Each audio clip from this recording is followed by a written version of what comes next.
This week on Quadriga, Swiss vote, alarm bells in Europe. In a tight-fought referendum, the people of Switzerland have voted to begin restricting immigration and to reintroduce job quotas favouring Swiss citizens. Is it a sign of growing xenophobia or a reaction to the march of globalisation? A victory for direct democracy or proof of its limitations? Brussels has already announced it will review relations with Bern. Will the vote undermine ties between the EU and Switzerland? Your host this week, Ali Aslan. Hello and welcome to Quadriga. It's not every day that Switzerland, this nation of 8 million, is dominating the global headlines. But it did so this week when the Swiss voted on a controversial referendum curtailing immigration from the European Union. So what consequences will this referendum have on the nation's relationship with the European Union? That's what we want to talk about on today's show, together with these three individuals who've been following the story very closely. Welcome to Stefano Casertano, who is the international correspondent for the Italian newspaper Linkiesta and a columnist for the German news magazine The European. He also teaches international politics at Potsdam University. Ulrich Schmid is the Berlin correspondent for the Swiss newspaper Neue Zürcher Zeitung. Born and raised in Zurich, he has been an international correspondent for the NZZ since 1991, including postings in Moscow, Washington, and Beijing. And David Charter is the Berlin correspondent for the British daily newspaper The Times and the author of the book Au revoir Europe, What if Britain left the EU? Welcome to the show, Ulrich Schmid. The Swiss voted to reintroduce immigration quotas and, in effect, in doing so, invalidated the EU-Swiss agreement on freedom of movement. Let's look at the reasoning first before we get into the far-reaching consequences this deal might have on the nation's relationship with the European Union. Why did the Swiss vote the way they did? For various reasons, of course. I think you really... First, sociological studies already show that rather clearly that there have been several sources. Let's start with the racists, of course. I mean, you always have those who don't like the foreigners. I think Switzerland, in this respect, is just like any other European countries. We have those problems. We haven't got them any stronger than in other countries, but they're existent. Then I would say you have the large mass of those who are really or feel threatened by the existence of foreigners in Switzerland that come, as we've mentioned, to 23.5%. Now that is more than in any other European country, excluding Luxembourg and Liechtenstein. And the comparability of Luxembourg and Liechtenstein, of course, is limited with Switzerland.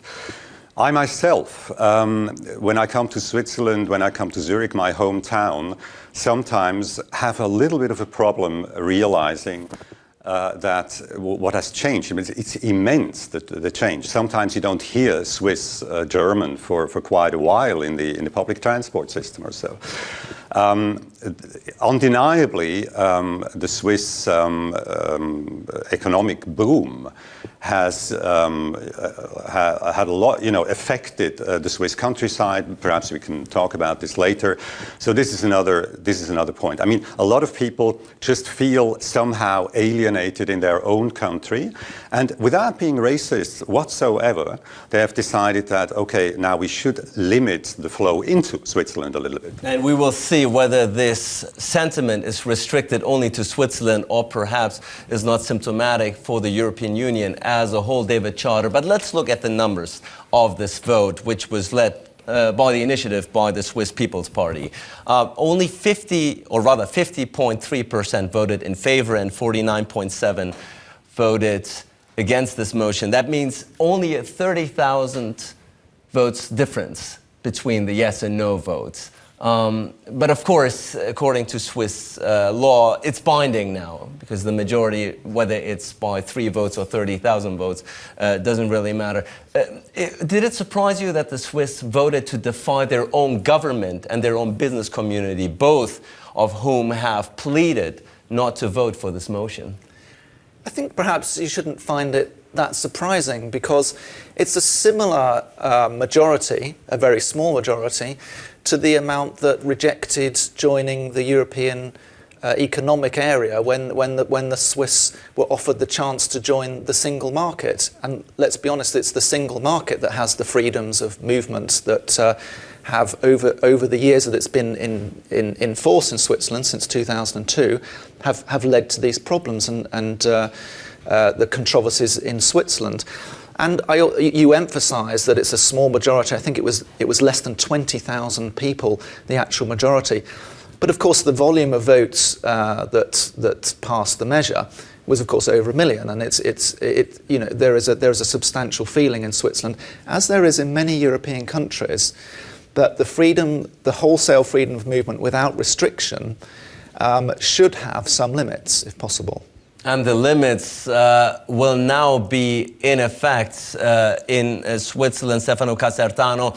Also very interesting to see how this vote played out geographically speaking within Switzerland. The French-speaking parts voted against the measure, whereas the German and Italian-speaking parts of Switzerland voted primarily to impose the restrictions on immigration.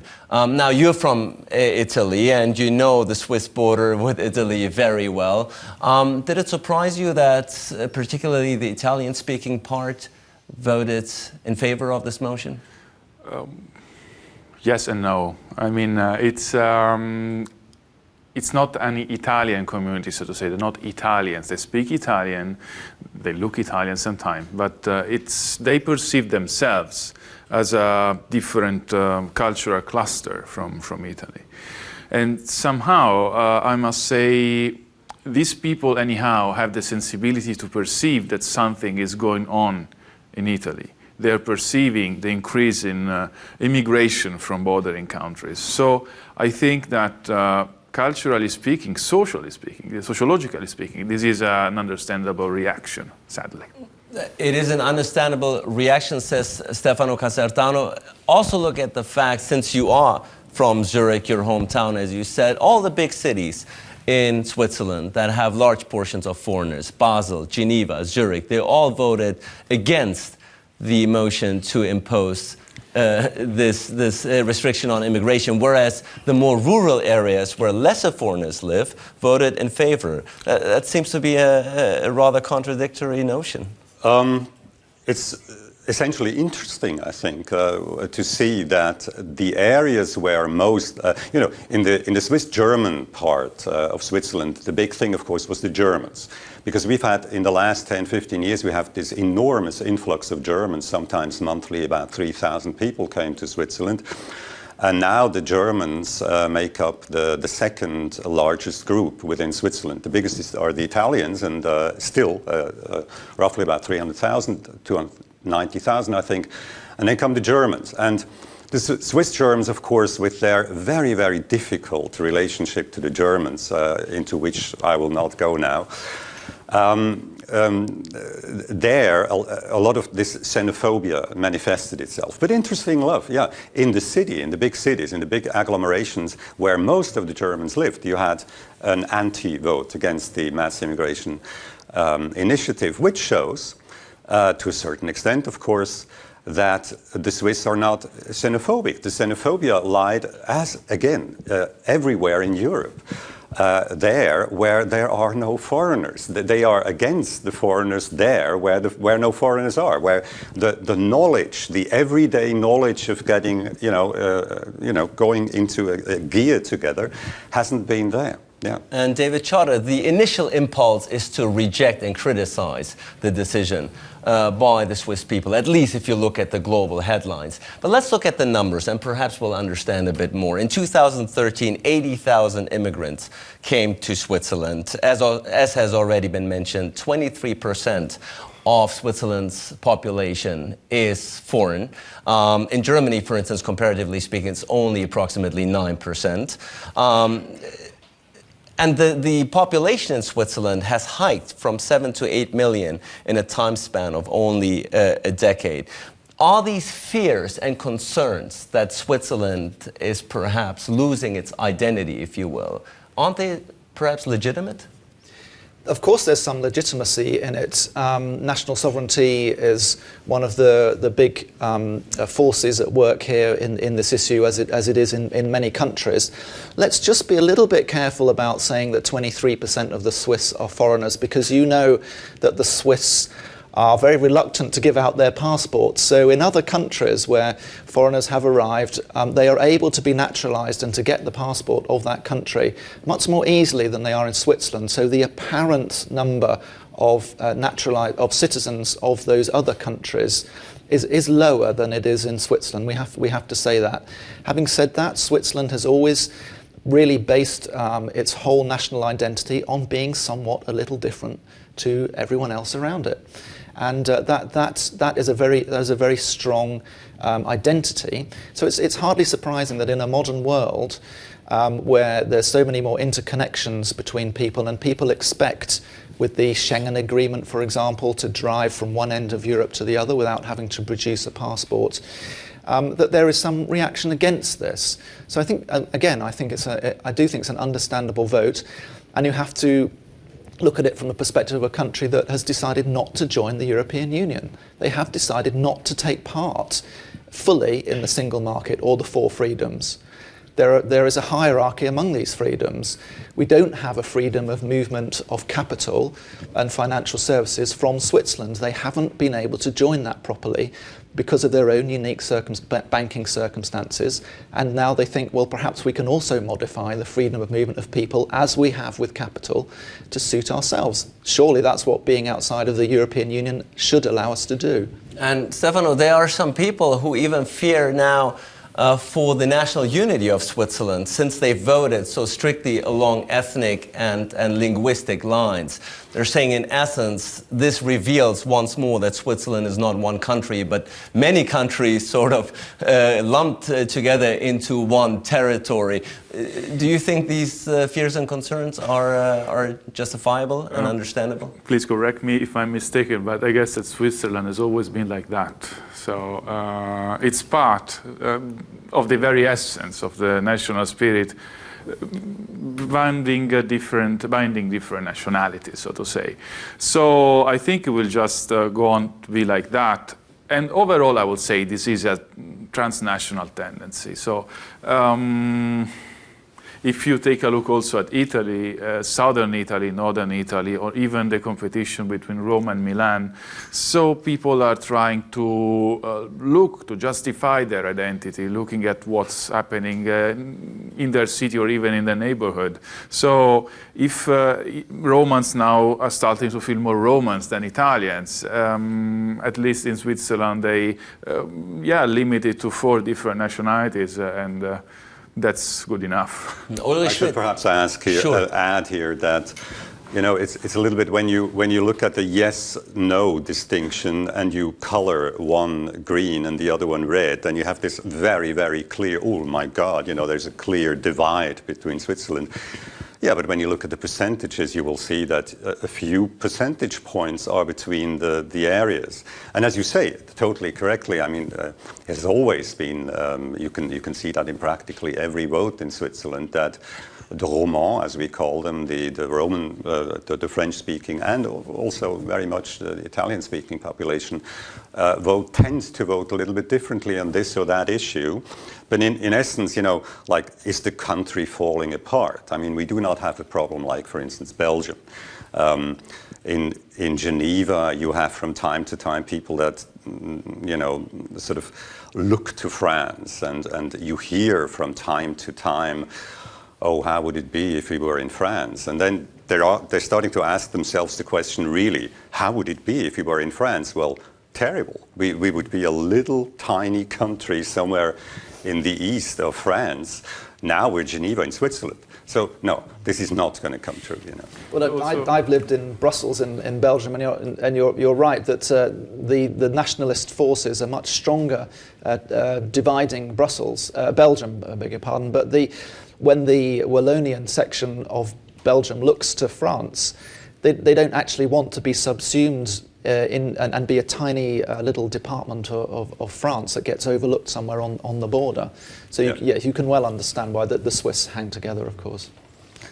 Well, here's what the supporters are saying, Ulrich Schmid, and you can back him up or refute him on this. But this is, when you ask people on the street, at least those who are willing and blunt to speak out about why they voted in favor of curtailing immigration, this is what they say. They say foreigners cause a huge hike in rents. Rent now is largely unaffordable because of that. They put pressure on the health education system, on transportation, and they drive the salaries down. So this is basically the arguments that the supporters of this motions are putting forth. Do they have a point? I want to make it clear that I voted against this initiative, not to, have a false impression here. Look, it's all lumped together. This has to do with the economy. Switzerland has decided, for many reasons, that it wants to have a booming liberal economy. Switzerland is, so to say, the only really liberal country on the continent. Great Britain is the other one, but it's not on the continent. And it's not just the result of those agreements with the EU that boosted Switzerland's economy so magnificently after 2000. This was one of the reasons.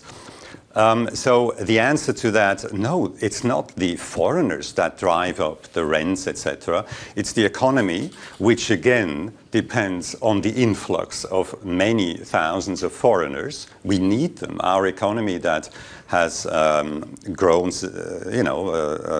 rather heavily in the last few years, and the very high prices and everything. It's all connected together. So they are a result of that. And to blame them as foreigners, I think is totally ludicrous. And Stefano Casertano, this is exactly what the business community in Switzerland is also putting forth as an argument. They're saying Switzerland will suffer. The Swiss economy will suffer as a result of this vote because now we can no longer attract the qualified labor that is needed. They say this will undermine the Swiss economy. Did the people who voted in favor of this referendum not think this through properly? I think that normally when these kind of decisions are made by the population, people that vote in favor of such resolutions are people with lower wages, lower level of education, and people that perceive the competition of people coming from abroad. What I'm concerned about is that Switzerland is somehow aiming at a model that's very close to the United Arab Emirates. So you have national workers and you have international workers. International workers, you have two classes. You have the Westerners and the Australians, of course, and lots of them. And then you have people from the Philippines, people from Pakistan that go there and work lower wages. So I'm afraid that Switzerland is starting to think it can behave like that. And offshore, it cannot because they have no oil. And the notion that the foreigners are taking away jobs seems a bit irrational, perhaps, to say the least, when you look at the unemployment figures in Switzerland, which are around 3%, compare that to 11% in the European Union, because according to the census now, employers must give priority to Swiss citizens. Yeah, it's called the lump of labour fallacy by economists. The idea that there is a set number of jobs, and however many people leave or arrive in the country, there's always a set number of jobs, has been proven over the years to be false. And the number of people who arrive in the country is linked to the creation of jobs. And it stands to reason, as you say, Switzerland has the lowest unemployment of any country in Europe, and I think perversely it will become more attractive to immigrants if it moves to a quota system, because there will then be a fierce competition to get those places in the highest paying, lowest unemployment country in Europe. So I think Switzerland, although it has no oil, can actually get away with behaving like an Emirates. And David Chara, let's look at perhaps the most crucial aspect of this vote, namely Switzerland's relationship with the EU, because this vote in essence invalidates the Swiss-EU agreement on freedom of movement and might have impact on Swiss access to Europe's single market, which would be detrimental because if we look at the numbers, EU is the biggest trading partner of Switzerland. Approximately 60% of all Swiss goods go into the single market. How detrimental do you think will this be to Switzerland as a country and particularly its economy? I think that the EU has got a problem because it cannot be seen to allow one country to try and cherry pick everything it wants from the EU's advantages. However, Switzerland is not an EU country. And the grown-up thing to do is to renegotiate the relationship between the countries in a sensible fashion that shouldn't harm those EU countries which border Switzerland and which their governments, the government of Italy, for example, will very much be arguing in Brussels that Italians should still have the ability to freely cross the border to go to work, to do the jobs that they do on a daily basis whilst living in Italy. And the same goes for France and Germany. So there will be pressure in Brussels not to punish from the member states, not to punish Switzerland very hard. But if I refer to the situation in my own country, in Great Britain, because of the agitation in Great Britain that to limit freedom of movement of people, Brussels will have to be seen to be acting in some way. And there are some vulnerable aspects of the deal, such as Switzerland's access to the enormous research budget of the European Union, which is something like 7 or 8 billion euros over the next 7 years. Switzerland has really good access to that in the last period, and to find itself having more trouble with its university researchers joining projects would be quite devastating, I think. And Ulrich Schmid, there are some signs for things to come for Switzerland. EU leaders in the immediate aftermath of this vote have already said that there can no longer be access to EU single market without the freedom of movement. What is the mood in Switzerland these days? Is it more defiant or maybe a bit of a sober mood now? Sort of like the morning after big night out partying. I've discerned a little bit of a sober mood now, yes, in Switzerland. There's a lot of discussions, there's a lot of heat going on between the parties. But of course, let's see that, first of all, the Swiss Federal Council, the government now, has to work out those contingencies. It has to work out everything that has been in the initiative or is in the initiative that has been accepted by the people. And interestingly enough, the SVP, the populist party, initiated the initiative, has given the government 3 years to work out those rules that it wants to confront the EU with. And that is a long time. And somehow I've got the impression that Brussels and Bern, that have a long tradition of agreement and of negotiating with each other and that like each other, because Switzerland in Brussels is seen as a very good partner. It's reliable. Switzerland pays for its goods. Switzerland, when you make a contract with Switzerland, well, it's there, it holds, So I think it'll take some time to work out these things, and that soup is going to be eaten only half as warm as it was cooked. Well, we'll see how this soup will taste in the immediate aftermath of this referendum, in which many leading EU politicians and individuals have spoken out, mostly against this census, including politicians in Germany, of course. Let's have a look at what they had to say.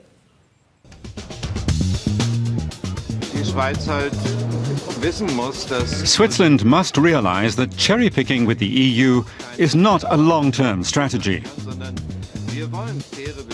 We want fair relations with a non-EU member such as Switzerland.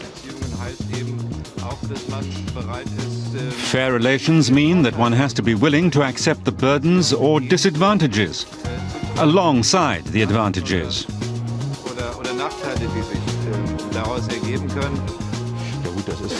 This is a difficult vote for Europe. I believe Switzerland did not do itself a favor, but I would be careful with pointing the finger at Switzerland because I believe that such attitudes don't only exist there. These attitudes and these fears exist, and they have a little to do with the fact that in today's totally open globalization, it's convenient for populists to exploit the situation.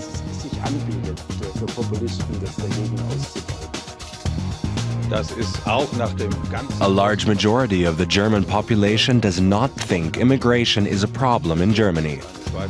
That's why this is a situation specific to Switzerland, and we should not and must not think it is transferable to Germany. Well, David Charter, you just heard Germany's Interior Minister Thomas de Maizière saying this is particularly a Swiss phenomenon, this is a Swiss problem. But there's some out there who are saying not so fast. In Quiet, there are many who argue that this result, the outcome, would have been pretty much the same in any other EU nation if they had held the vote. Would you agree? I do agree. I think it's a very complacent statement from Thomas de Maizière because there's no way that Germany is going to offer its citizens a referendum on this or any other matter. Constitutionally, it wouldn't happen in Germany, I don't think. But if it was to be the case that there were referendums now in different European countries on the freedom of movement of people, the unrestricted freedom of movement, you would find that there are many close results like Switzerland, and in many countries, Great Britain, France, I'm sure that it would be very tough to win a referendum like that. And it's because, of course, we've been through 4 or 5 years of recession and downturn, and the popular mood is one of scapegoating, looking for people to blame for what's gone wrong. I mean, the politicians clearly do get a lot of blame, but if people get a chance to blame the European Union in a referendum, and that's how it will be seen, it will be seen as a vote on the performance of the European Union, then I can't see the referendums being won, because the European Union is, certainly in my country, in Great Britain, is indelibly linked with the difficulties of the euro and the enormous unemployment rates in southern Europe that have triggered the migration of many of these people to look for a better life, to look for a job, for a better paid job. And the policy of freedom of movement was brought in when there were 6 member states that were broadly comparable with their economies, their earnings expectations, but has been left unchanged while we've moved to 28 member states, some of which have income levels and expectations, well, a third of what it is in Western Europe. And Stefano, many Eurosceptics outside of Switzerland have embraced this notion.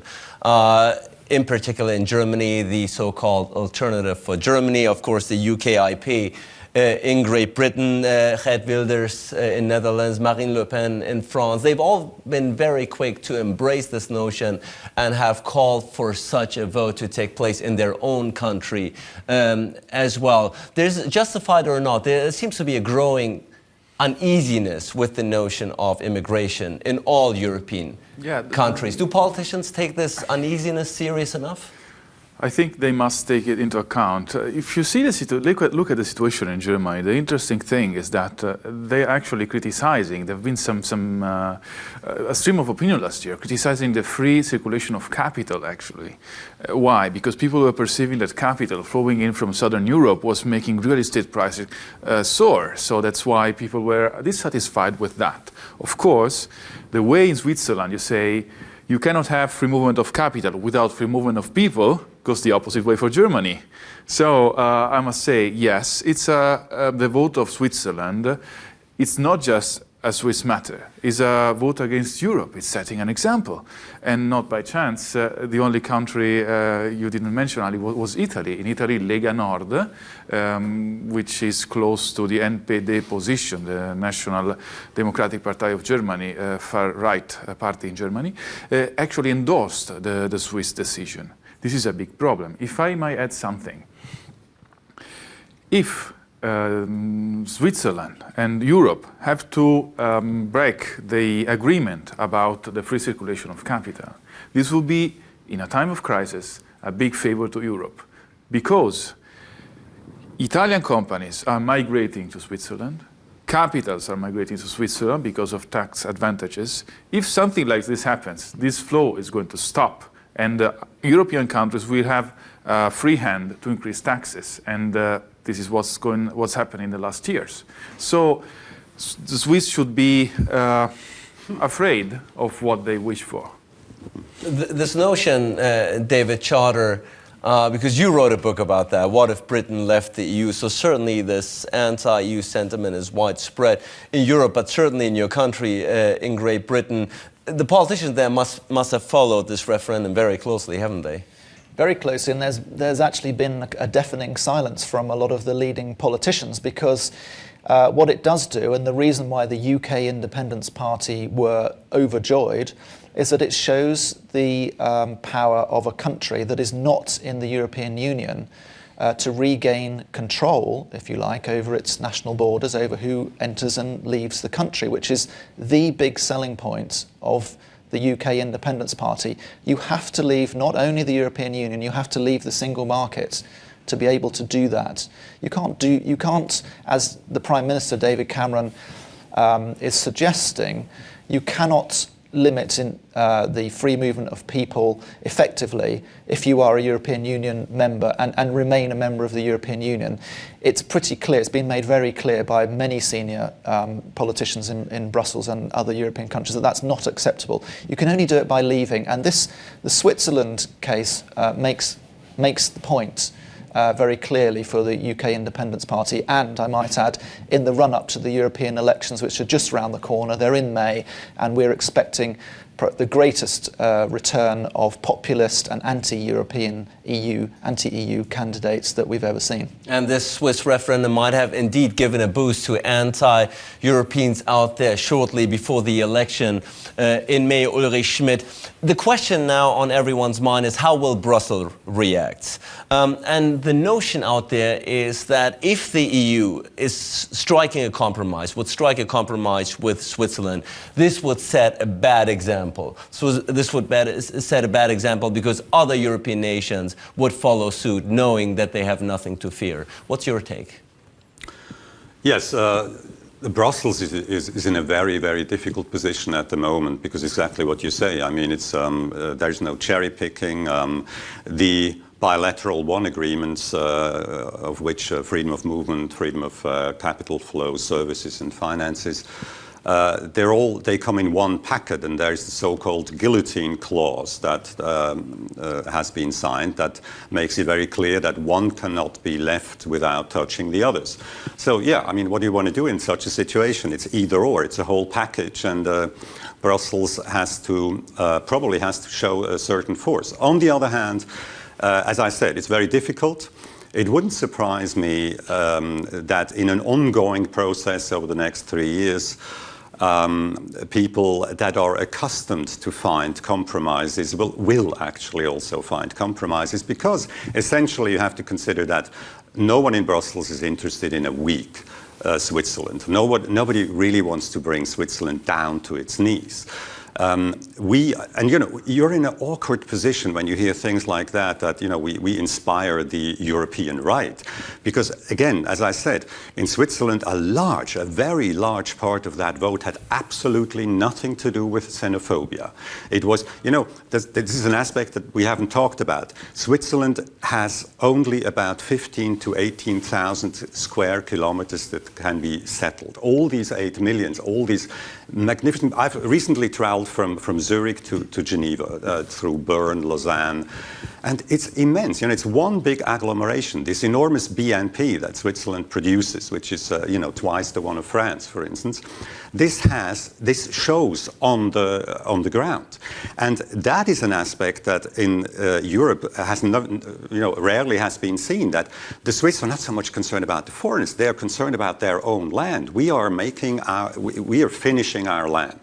It's called Dichtestress, the stress of density in Switzerland. And that is an aspect which is very important. So it has, in many aspects, nothing to do with right-wing politicians whatsoever. And this is what the people like me, for instance, that have voted against the initiative don't like, that we somehow would inspire the right-wing coalitions that exist all over Europe.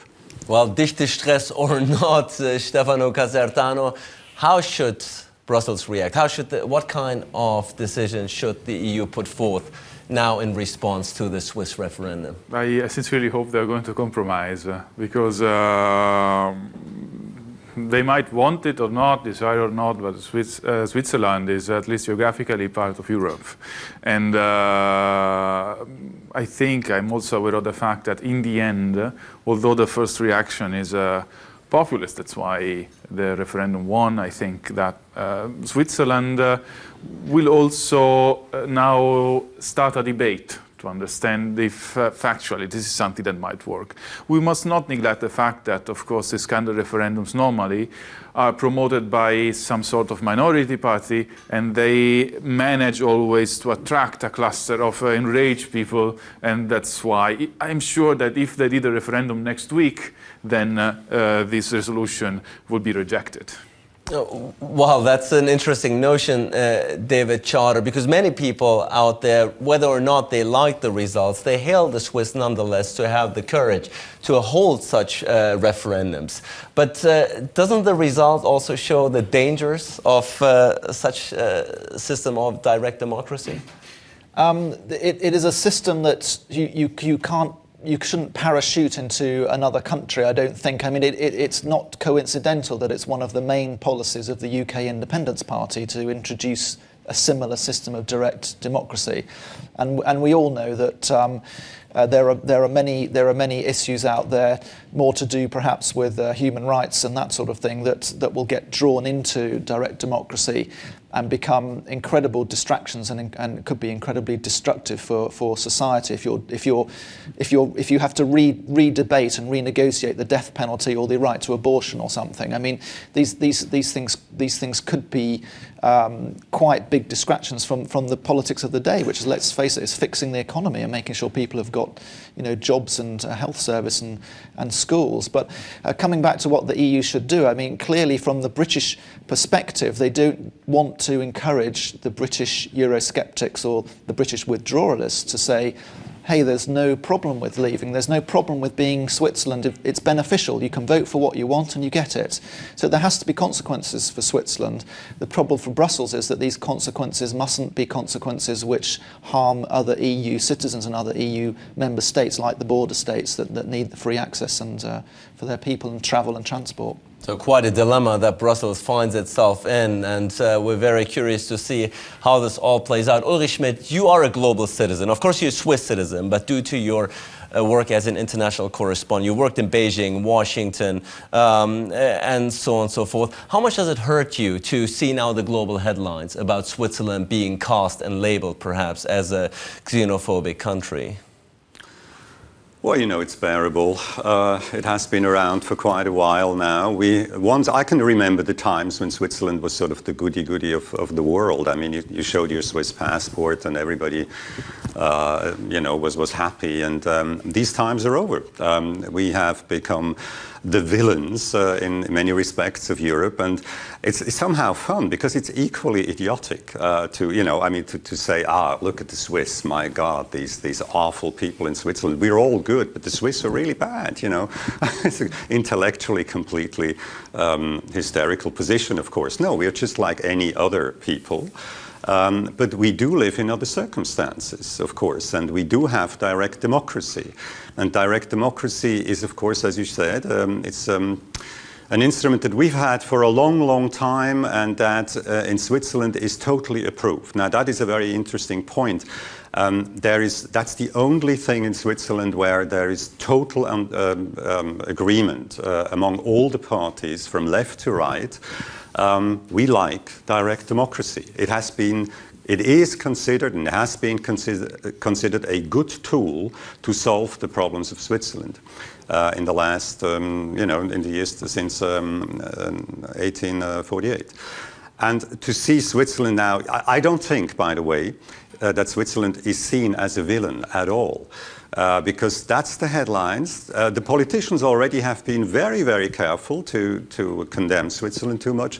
And when you look at the people, you see a very different notion. I mean, the reactions we have now, we live in the internet age, and the people very freely give their reactions.